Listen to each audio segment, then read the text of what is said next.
Racismo é o preconceito contra pessoas a partir do seu tom de pele e traços físicos. Pessoas essas que normalmente são vistas como inferiores e desvalorizadas. É importante lembrar que o Brasil foi o último país das Américas a abolir a escravidão, no dia 13 de maio de 1888. As práticas racistas são diversas, indo de insultos até agressão física, resultando no combo desse fenômeno que prejudica a vida, a autoestima e a saúde mental das vítimas e de pessoas próximas. Mas o que fazer quando presenciar um caso de racismo ou sofrer atos racistas? É o que explica o Dr. Edivan Santos, presidente da Comissão de Igualdade Racial da OAB de Caraguatatuba.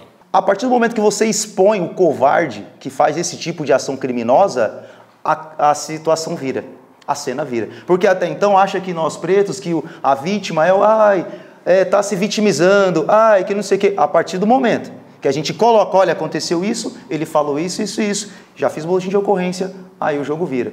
Porque todas as grandes modificações, mudanças no nosso país e fora até, foi porque pessoas se manifestaram. Quando uma mulher negra não aceitou nos Estados Unidos, Rosa Parks não aceitou, fala assim, não, mas por que só os brancos podem ficar sentados?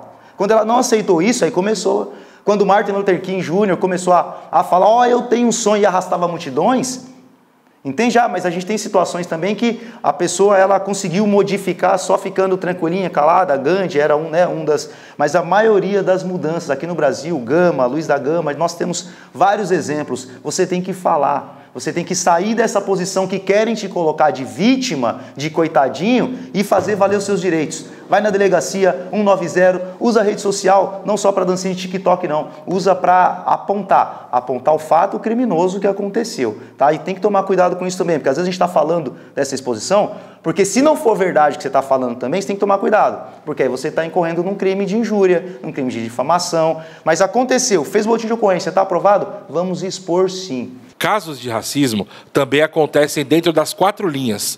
O astro do Real Madrid e da seleção brasileira, Vinícius Júnior, foi vítima de racismo inúmeras vezes nos últimos anos na Espanha. A luta do brasileiro contra a discriminação ganhou maior dimensão após ele não aceitar os insultos recebidos em jogo contra o Valência, no Mestalla, no dia 21 de maio de 2023. O caso ganhou grande repercussão, provocou a reação da La Liga e gerou um processo na justiça espanhola ainda em aberto.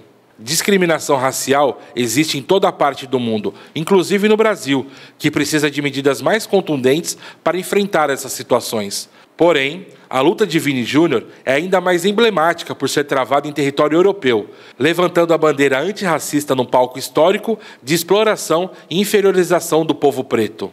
O caso do Vinícius, ele é bem icônico assim, para mostrar, para você ter ideia, que um cara que ele é famoso, joga pra caramba, tudo e sofre essa situação. E foram muitas denúncias, agora que está sendo punido, alguns...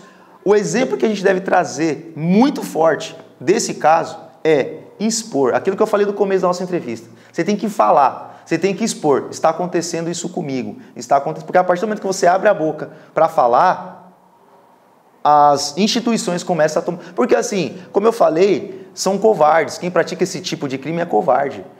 A pessoa pode acabar de ter um ato racista aqui comigo, sair da risada, amigão, não, que isso e tal. Então precisa falar. O caso do Vini, ele é muito importante, só que assim, ele é uma das figuras que sofrem esse tipo de situação e por ter grande repercussão, por ser um cara de nome e tal, ele é até bom, que ele está passando, só que tem vários outros jogadores que acontece isso também, que às vezes deixa passar, mas você tem que falar, tem que expor, tem que falar o que está acontecendo, porque quem é o verdadeiro vilão nessa história não é a vítima. Quem a gente deve colocar as câmeras, no caso, para julgar, não somos nós. Em um mundo diverso e plural, em vez de celebrar e respeitar as diferenças, insistimos em condená-las. E por isso, o racismo deve ser combatido por todos nós.